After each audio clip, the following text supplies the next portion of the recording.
हाल चाल। स्वागत है आप सभी का हमारे YouTube channel stars vision classes पर, जिस पर आप सभी पढ़ते हैं बीएससी के लिए जूलॉजी, बॉटनी और केमिस्ट्री, जिसमें कि आज हम आप सभी के लिए बीएससी 5th सेमेस्टर की जूलॉजी क्लास लेकर आए हैं, जिसमें आपकी बुक चल रही है diversity of non coordinates and economic zoology, जिसमें कि आज हमारा लेक्चर 33 है। इससे पहले की 32 लेक्चर्स हमारी हो गई हैं, जो सारी प्लेलिस्ट में ऐड कर दी गई हैं। आप सभी चाहें तो वहां जाकर देख सकते हैं।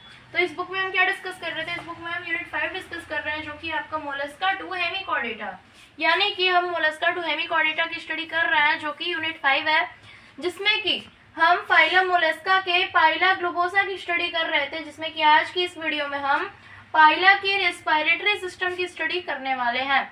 इससे पहले की वीडियो में मैंने आप सभी को पाइला के शेल के बारे में बताया था, पाइला का शेल कैसा होता है, इसकी डिटेल स्टडी हमने की थी। आज की इस वीडियो में हम पाइला के रेस्पिरेटरी सिस्टम की स्टडी करने वाले हैं। तो सबसे पहले मेरी आप सभी से रिक्वेस्ट है कि आप सभी चैनल पढ़ना है तो सबसे पहले चैनल को सब्सक्राइब कर लीजिए, वीडियो को लाइक कर दीजिए, फ्रेंड के साथ भी शेयर कर दीजिए। कम से कम आप लोग लाइक तो कर ही दिया करिए। और उसके बाद मेरी आप सभी को एक इन्फॉर्मेशन में देना चाहूँगी कि आप सभी को नोट से रिलेटेड अगर कोई भी हेल्प चाहिए तो आप सभी हमारे टेलीग्राम चैनल को ज्वाइन कर सकते हैं। वहाँ पर आप सभी को हिंदी और इंग्लिश दोनों के नोट्स प्रोवाइड करा दिए जाते हैं। तो आइए आज की वीडियो को स्टार्ट करते हैं। क्या पढ़ना है आज की इस वीडियो में? Respiratory system of Pila. Phyla is amphibious in nature, therefore it possesses both aquatic and aerial mode of respiration। यानी कि पाइला जो होता है, पाइला ग्लोबोसा जो होता है, वह एक एम्फीबियस है। एम्फीबियस उसका नेचर जो होता है वह एम्फीबियस है, वह एक एम्फीबियन है। पाइला ग्लोबोसा जो होता है वो उभयचर प्राणी है, तो इसलिए इसमें जलीय और वायवीय दोनों प्रकार के श्वसन पाए जाते हैं। दोनों टाइप की रिस्पायरेशन, एक्वेटिक एंड एरियल दोनों ही रिस्पायरेशन पाए जाते हैं। Respiratory system of Pila includes the following organs, यानी कि जो पाइला का रेस्पिरेटरी सिस्टम होता है उसमें कौन कौन से ऑर्गन्स प्रेजेंट होते हैं। तो आइए जानते हैं। सबसे पहला क्या होता है? सीटेनिडियम और गिल फॉर एक्वेटिक रेस्पिरेशन, यानी कि जलीय श्वसन के लिए, एक्वेटिक रेस्पिरेशन के लिए सीटेनिडियम या फिर जिसे हम गिल भी कहते हैं वो पाया जाता है। एरियल मोड ऑफ रेस्पिरेशन के लिए पल्मोनरी सैक पाया जाता है। वायवीय श्वसन के लिए पल्मोनरी सैक पाया जाता है। Neutral lobes for the formation of siphons, और साइफॉन्स के फॉर्मेशन के लिए इसमें पाइला में न्यूट्रल लोब्स भी पाए जाते हैं। तो ये तीनों ऑर्गन्स की हम डिटेल स्टडी करेंगे। आइए जानते हैं पॉइंट वाइज। तो आइए सबसे पहले हम बात करते हैं सीटेनिडियम की। जो सीटेनिडियम या फिर गिल होता है वो कैसा होता है?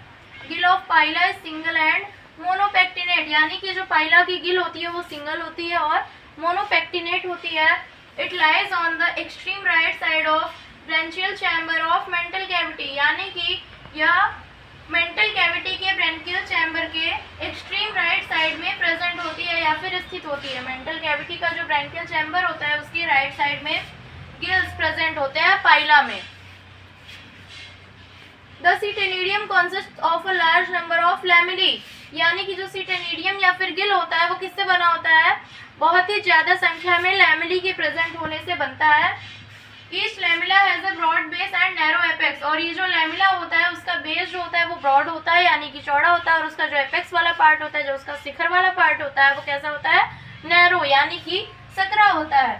Both flat surface of each lamella contain transverse pleats, यानी कि जो प्रत्येक लैमेला के दोनों फ्लैट सरफेस होते हैं वो उन पर क्या स्थित होता है? उन पर ट्रांसवर्स प्लेट्स प्रेजेंट होती हैं। यानी कि प्रत्येक लैमेला के जो दोनों फ्लैट सरफेस होते हैं उन पर ट्रांसवर्स प्लेट्स प्रेजेंट होती हैं।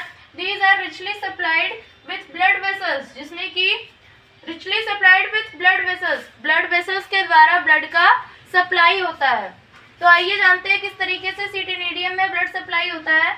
The afferent vein supplies deoxygenated blood is collected from all lamellae by the efferent vein, यानी कि जो प्रत्येक लैमेला से इफ्रेंट वेन के द्वारा डीऑक्सीजनेटेड ब्लड कलेक्ट होता है वह एफ्रेंट वेन के द्वारा सीटेनिडियम को सप्लाई कर दिया जाता है। तो आई होप आप सभी को सीटेनिडियम समझ में आ गया होगा।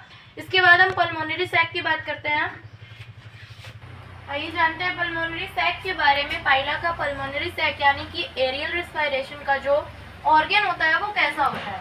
It is a large bag like structure which Hanks from the roof of mental cavity in the spacious branchial chamber या फिर branchial chamber, यानी कि जो pulmonary sac होता है यह एक large यानी कि बड़ा बैग लाइक स्ट्रक्चर होती है which hangs from the roof of mental cavity, जो कि मेंटल कैविटी के रूफ से यानी कि ऊपरी हिस्से से हैंग होती है, लटकी हुई होती है।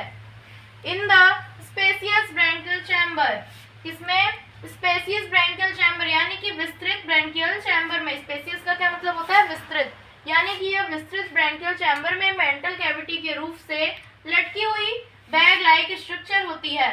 This sac consist of a densely pigmented dorsal wall and creamy white ventral wall. यह जो सैक होती है, यह जो थैलेनुमा संरचना होती है, यह किससे बनी होती है, डेंसली पिगमेंटेड डोर्सल वॉल, यानी कि इसकी जो डोर्सल वॉल होती है वो डेंसली पिगमेंटेड होती है और इसकी जो वेंट्रल वॉल होती है वो कैसी होती है, क्रीमी वाइट कलर की होती है। तो आइए हम जानते हैं ब्लड सप्लाई किस तरीके से होती है, पल्मोनरी सैक के द्वारा। A pulmonary sinus lies in the wall of sac, यानी कि जो सैक की वॉल होती है, दीवार होती है जो इस सैक की, वहां पर एक पल्मोनरी साइनस प्रेजेंट होता है and a pulmonary vein collects blood from the walls of the sac and carries it to the heart. और एक जो पल्मोनरी वेन होती है यह क्या करती है, collects blood from the walls of the sac, यह सैक के वॉल्स से ब्लड को कलेक्ट करती है और उसे हार्ट तक लेकर जाती है, carries it to the heart, यानी कि ये जो पल्मोनरी वेन होती है यह सैक के वॉल से ब्लड को कलेक्ट करती है और उसे हार्ट तक लेकर जाती है। अब आइए अपने थर्ड पॉइंट यानी कि न्यूट्रल लोब की बात करेंगे। थर्ड पॉइंट की बात करेंगे जो कि neutral lobe.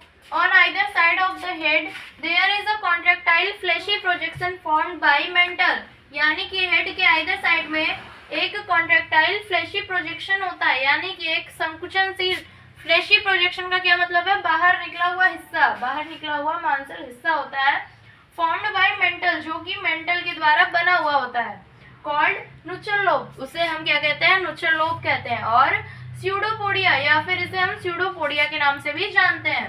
Left lobe is longer than right, और जो इसकी लेफ्ट लोब होती है वो राइट लोब से लॉन्गर होती है, यानी कि बड़ी होती है, लंबी होती है। These form elongated siphons during breathing, या इलोंगेटेड साइफॉन्स का फॉर्मेशन करता है कब, रिस्पायरेशन के दौरान या फिर ब्रीथिंग के दौरान। साइफॉन्स का क्या मतलब होता है, पंप, यह इलोंगेटेड पंप्स का फॉर्मेशन करता है ब्रीथिंग के दौरान। मोड ऑफ रिस्पायरेशन, यानी कि जो पाइला ग्लोबोसा है इसमें रिस्पायरेशन के कितने मोड्स मौजूद है, यानी कि कितने तरीकों से इसमें रिस्पायरेशन होता है। तो जैसा कि मैंने पहले भी बताया कि इसमें 2 टाइप्स का रिस्पायरेशन होता है, फर्स्ट होता है एक्वेटिक एंड सेकंड क्या होता है एरियल रिस्पायरेशन। तो सबसे पहले हम एक्वेटिक रिस्पायरेशन की बात करेंगे। This type of respiration occurs when the animal is under the water, इस प्रकार का रिस्पायरेशन तभी होता है जबकि एनिमल जो होता है, जब पाइला ग्लोबोसा जो होता है वह पानी के अंदर होता है। For aquatic respiration animal release upon the oxygen dissolved in water, यानी कि एक्वेटिक रिस्पायरेशन के लिए जो पाइला ग्लोबोसा होता है, जो यह जंतु होता है, एनिमल होता है, यह वाटर में डिसॉल्व्ड ऑक्सीजन के ऊपर निर्भर करता है। रिलीज का क्या मतलब, निर्भर करना, यह वाटर में डिसॉल्व्ड ऑक्सीजन के ऊपर निर्भर करता है। While left neutral lobe increases in size and forms a funnel like channel, जब लेफ्ट न्यूट्रल लोब अपने साइज में बढ़ता है और एक फनल लाइक चैनल का फॉर्मेशन करता है, तब क्या होता है, water enters through this funnel, जो वाटर होता है इस फनल के द्वारा एंटर कर जाता है अंदर की तरफ, कम्स इन कांटेक्ट विद ऑस्प्रेडियम, और ऑस्प्रेडियम के कांटेक्ट में आता है। ऑस्प्रेडियम क्या है, यह एक अंग होता है जो कि सभी मोलस्क्स में प्रेजेंट होता है। तो आइए इतना आप सभी ने जान लिया एक्वेटिक रिस्पायरेशन में, इसके आगे क्या होता है जानते हैं।